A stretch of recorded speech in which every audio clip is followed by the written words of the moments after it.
So we're continuing today with chapter 15, and again to tag to the story from chapter 14 of where Jesus was walking on the water. And then here came Peter that wanted to walk also. And he said, come on, walk in the water with me. Peter got out there with him, but then started looking at the waves and looking at the sea and started to become afraid and called out to Jesus for help because he was sinking. Jesus' response was after he caught him, "O thou of little faith, why did you doubt?" So he expected him to use his faith there and stand on the water, which is what God expects us to do. After this, they went to a place called Gennesaret, and the people there accepted him. And he started teaching them, and their faith was so great that they thought that even if I just touch the hem of his garment, I'll be healed. But we find also that every time Jesus is teaching and healing, here come the Pharisees and the Sadducees to tell them, you're not doing it right, because they were helping these people, but they hadn't washed their hands before they're handing out bread. And they called Jesus on it. Jesus goes, well, why do you transgress the commandments? He caught them on their practice of you're supposed to take care of your father and mother, but they would give that money to the temple and say, you know, I'm sorry, Mom and Dad, I can't help you out because I've given the money to the temple. And so he catches them on that here. And he says that they're fulfilling prophecies, that the people draw nigh to me with their mouth and honor me with their lips, but their heart is far from me. In vain you worship me, teaching doctrines and commandments of men. He caught them up on their own hypocrisy. And he starts saying that doesn't come, that goes into the mouth doesn't defile a man, but is what comes out. And his disciples even called him back saying, hey man, these guys are getting offended. You're really not making a lot of friends here. And he goes, every plant which my heavenly Father has not planted shall be rooted up. Let them alone. They are blind leaders of the blind, and if the blind lead the blind, they both fall into the ditch. Once again, we get that blind leading the blind thing. Once again, it's a cultural thing, which we hear a lot of in America. So this really permeates our culture. And Jesus and Peter says, declare us this parable. And he goes, are you not without understanding? And he's saying, I was very clear. I don't need to explain every little thing. I thought I was being clear here. Don't you understand that that which goes into the body will just go out the body, but it's what comes out, comes from the heart, and that's what defiles a man. A man is defiled, for out of the heart proceeds evil thoughts, murders, adulteries, fornications, thefts, blasphemies. These are the things that defile a man. So you're not defiled by how you handle. You're defiled by how you handle spiritually, how you speak. So he says the things that defile a man, but to eat with unwashed hand defiles not a man. You might get sick, you might be unclean in that sense, but you're not defiling. It's defiling is what comes out. He goes over to Tyre and Sidon, and we see this wonderful story, what's known as the Syrophoenician woman. They go there, and there's a woman who calls him out and asks for his help, and even calls him son of David. She recognizes his messiahship. She has a daughter that has been vexed by a devil and wants Jesus' help. But Jesus says, I'm sorry, but I've only come for the lost sheep of Israel. And he says that it's not meet to take the children's bread and cast it to dogs. Everybody probably took a breath there. You're calling her a dog? Because basically that's kind of what he said. You know, I'm not giving the children's bread to the dogs. She could have got offended. But instead she goes, yeah, but truth, but even the dogs get the crumbs that come off the table. And this made Jesus marvel. I really, really noticed that when it says Jesus marveled, those are the moments we need to stop and look at those people. He marveled at the centurion, and now he's marveling at the Syrophoenician woman. And it says, I haven't found so great a faith not in Israel. And faith is not just, I believe you. Faith is, I understand you. I understand what you're saying. I'm getting this. I'm grasping this. I understand how to approach you on this. Faith is doing things the right way. And she said, go, and it'll be done as you believe. And it was done that same hour. And the multitudes, they brought to them the lame and the blind and the maimed, and put him down at his feet, and he healed them all. And he said to the disciples, I have compassion for the multitude, because they're with me, and they've been with me for 3 days, and nothing to eat or drink. I mean, wow, we can't even go an hour and a half in a service on Sunday mornings. These people were 3 days and 3 nights with Jesus with no food or water. and they don't have anything to eat. Well, they may have had water, but there was nothing to eat, and they're going to faint. And they ask, how should we feed this many? How many loaves do you have? And he does the loaves and fishes thing again. This time he does it for 4,000 people. So it's interesting how he's done this twice, and you would think that the disciples would start to get it, start to understand who they're dealing with here. In 16, the Pharisees and Sadducees show him again. They're going to tempt him to show them a sign. We're not going to believe till you do it our way. That's kind of their role. We're not going to believe you until you do it our way. And he goes, I'm not doing it your way. This is the problem we have sometimes with atheists, agnostics. Well, I'll only believe Jesus if he does this. I'll only believe Jesus if he does that. And he's like, no, I'm not doing it that way. I've given you my word. I've given you the prophets. I've given you the Bible. I've given you understandings in this that if you want to understand, but I'm not going to jump through your hoops. That's what they want him to do. And they said they wanted a sign. He said, it was at evening, you say fair weather, for the sky is red. In the morning, it's foul weather. You can read the weather, but you can't read the signs. You can't see what's going on.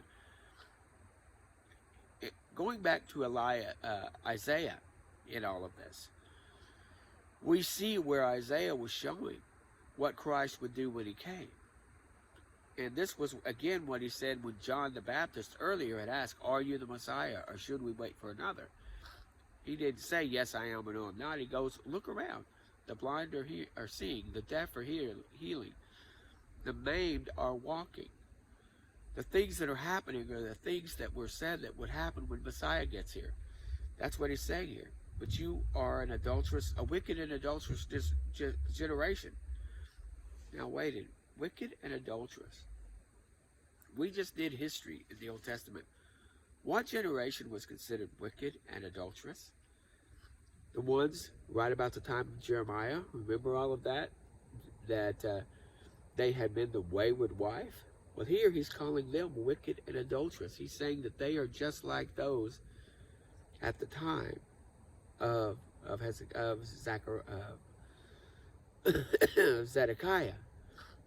And so we also find, unfortunately, that within about 30 years, in 70 AD, that Jerusalem will fall. But right now, they're the wicked and adulterous generation.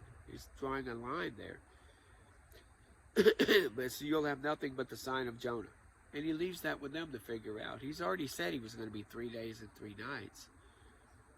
Go figure it out. You would know what Jonah said. And it's interesting, he chides the disciples a little bit here too. When they go, he tells them, take heed, beware of the leaven of the Pharisees. And they thought, wow, we're not supposed to buy bread from the leaven of Pharisees. And that's one of those, oh my gosh moments. Guys, don't you get it? I wasn't saying don't buy bread from them. I'm talking about their philosophical viewpoints. He's, again, using a figuratism. The thing about Jesus and about the Bible is we often try to make it too complex. It's simple. He says what he says. I'm understanding here, when you understand, he uses parables often and idioms, but also he's very plain spoken. If he says 3 days and 3 nights, it's 3 days and 3 nights. He's very clear when he's being idiomatic, and he's clear when he's being precise.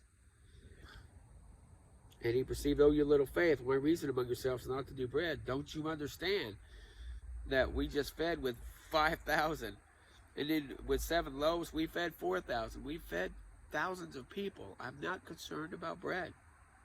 I'm talking about the leaven of the Pharisees is what they think. And they understood that he bade them not to beware of the bread, but the doctrines of the Pharisees. And Jesus came to the coast of Caesarea in Philippi. And this is the famous, who do men say that I am? And this isn't so he can get a pulse of what the people are saying. Now he's wanting them to tell him, you tell me who I am. You tell me who I am is what Jesus is always saying to everyone. You tell me who I am. It's easy if I bear witness to myself. There's another part where he says in another book that if I bear witness of myself, my witness is in vain. But do you see God in me? Do you see the Father in me? Some say Elias. Some say John the Baptist raised from the dead. And Simon Peter said, well, you're the Christ, the Son of the living God. And he says, blessed are you, Simon Bar-Jonah, for flesh and blood hasn't revealed this to thee, but the Father in heaven. Now the Father in heaven is revealing this to everybody who's willing to listen. It isn't just that he gives special knowledge to one person, everybody else gets to walk around in the dark. He will reveal the Son to anyone who's willing to listen. And the Son will reveal the Father to anyone who's willing to listen. There's nobody in here that he said, I'm sorry, I'm not going to tell you about the Father. I'm sorry. It's people turning away from him. It's not him turning away from people. That's the different things. We have doctrines where God turns away from people. He doesn't encourage them to understand, but he encourages others. And that would make God a respecter of persons. And he's not. He's saying that you understand this because God has revealed it to you. And so he says that your name is Peter, and upon this rock. Now the rock here is not Peter. The rock here is the faith that God has revealed to Peter. And that is what the rock is.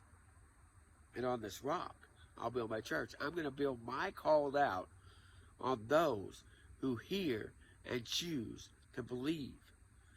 That's what the church is supposed to be, those who hear and choose. Hear, choose. Because we had so many people who didn't want to hear and didn't choose.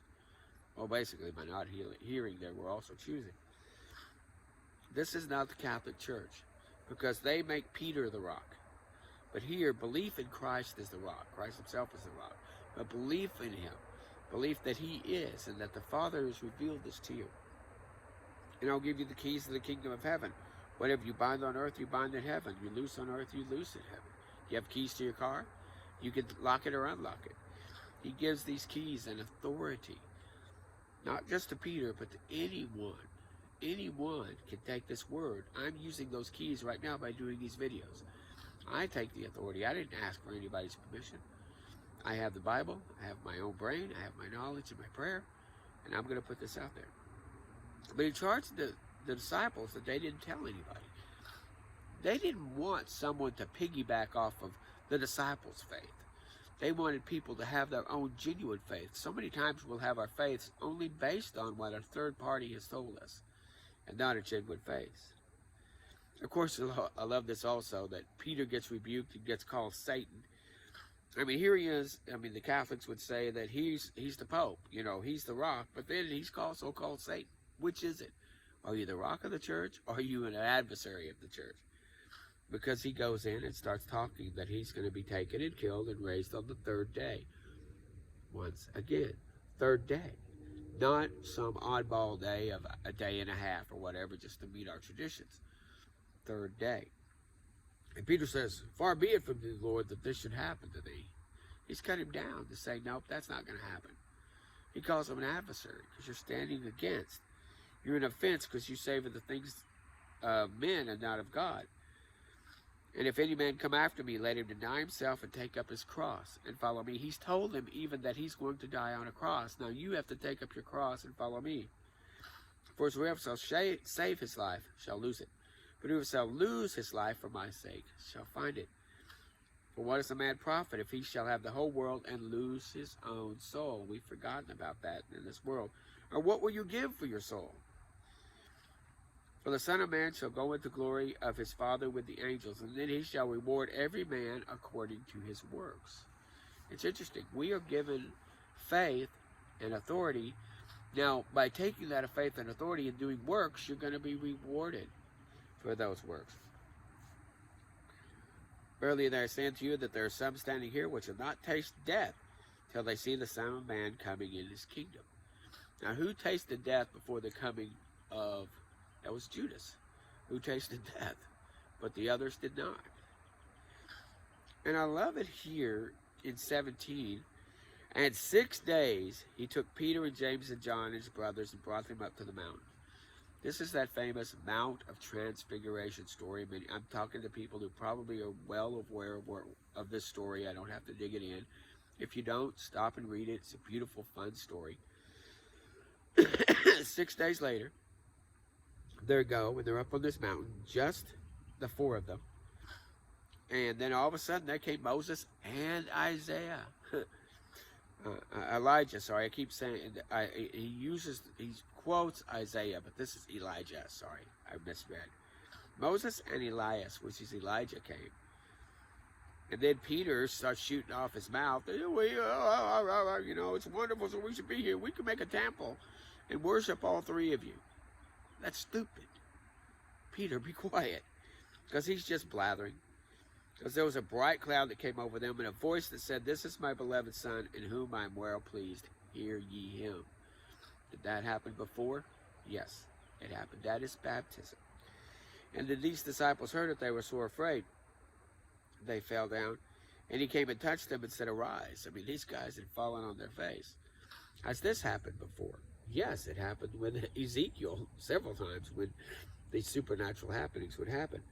So they've gone up with Jesus. All of a sudden, he's transformed in front of them, and these men appear to him and talk with him. And he lifted them up, and they saw Jesus by themselves. And he said, "Don't tell anybody about this until I'm risen from the dead." Here he is giving them the insight. I'm going to die on a cross. I'm going to be there for 3 days, and I'm going to raise from the dead. He's given them all this clear landmarks of what's going to happen. And yet they still had a hard time believing when it happens. But then again, so would most of us. And they asked him about Elias, you know, talking about, you know, and he said that Elias shall come and restore all things. But I tell you, Elias has already come. This Elijah person that was John the Baptist. And he says Elias has already come. Likewise, Elias has come already, and they knew him not, but have done unto him whatever they will. Likewise, also the Son of Man shall suffer by them. When Elijah came, instead of them embracing the message of Elijah, they pushed Elijah away, and they're going to do that to the Son of Man. And they knew that he spoke of John the Baptist. He goes from there to dealing with multitudes, and there's a man came that his son was a lunatic, sorely vexed, and that the disciples couldn't cast him out. And he talks about, "O faithless and perverse generation, how long am I with you? How long will I suffer for you?" He's expecting the disciples to get up on their game by now. You should be able to do some of these things by now. He rebuked the devil, and the devil left the child. And the disciples kind of did a smart thing here. They stopped to say, "Why couldn't we do it?" And it's interesting. So it's because of your unbelief. "For verily I say unto you, if you have the faith of the grain of a mustard seed," which is a very, very small seed, "and you shall say to a mountain, Behold, and be removed, and nothing shall be impossible to you." It's interesting, that faith of a mustard seed that many of us Christians stand on, nothing will be impossible to us if we have that faith. Howbeit, he also says that this kind doesn't come out by prayer and fasting. And it's interesting, he says prayer and fasting. Often prayer and fasting will help focus your mind and focus yourself, focus on the word. It actually is a strengthening thing to pray and to fast. When you fast, your body is a little more in tune. You're not as lethargic. You're a little more focused, you know. So prayer and fasting is an important thing. I think fasting is an underrated habit that the church should get into. Not just in times of trouble, but in times of understanding. If you're not understanding this word, you know, you should fast. Fast 12 hours a day. You don't have to fast for days at a time. Pick a period of time where you do without food, and you let this body cleanse itself, especially with these sugary pops and this junk food that we're eating now. But here, and once again, he goes into Galilee, and he tells them, "The Son of Man shall be betrayed into the hands of men. They shall kill him, and on the third day he will rise again." He's again reiterating. He's again saying, he talked about the cross. He talked about the, he talked about the 3 days. He talked about being raised from the dead. This last story in 17 was always kind of funny. I really enjoyed this story. They came up to him in Capernaum and said, "Aren't you going to pay your taxes?" And Jesus doesn't have any money. "Aren't you going to pay your taxes?" And he uses it as an object lesson. He brings the disciples over and goes, "Okay, here's the deal. What do you think, Simon?" And he asked Peter, "Did the kings take tribute of their children or of strangers?" I mean, we're in a taxation place to where everybody gets taxed. But in those days, the king only taxed strangers. They didn't tax their own household, which would have made sense. You're just taking money from your own household and putting it back in. they tax strangers. And of course, Peter gets right, it's strangers. Then the children are free. We're free of tax, from the kingdom. But he says, don't not make them mad. Go off to the sea and cast a hook and take up a fish. And when you've opened his mouth, you'll find a piece of coin. Take it to them. So I can see this funny story where he goes out, he goes fishing. First fish he gets, he opens the mouth, and there's this gunky coin covered with all kinds of slime and stuff. So he takes it out of the fish's mouth and goes, here. I love the humor in this book. You got to stop and see these beautiful, funny stories thrown right in the middle. That's why you have to see these again. It's hard for us in Baptist terms not to stop and want to camp every 5 verses and stay there, See how they flow together. See how they connect together. And it's a wonderful thing to see just Jesus moving. He's laughing. He's had compassion. But sometimes he's stern. Sometimes he rebukes. You get to see him walk on water. He's rebuking waves. Just wonderful things happening. And you got to see that whole collage. It's a very beautiful story. To be continued. Thank you.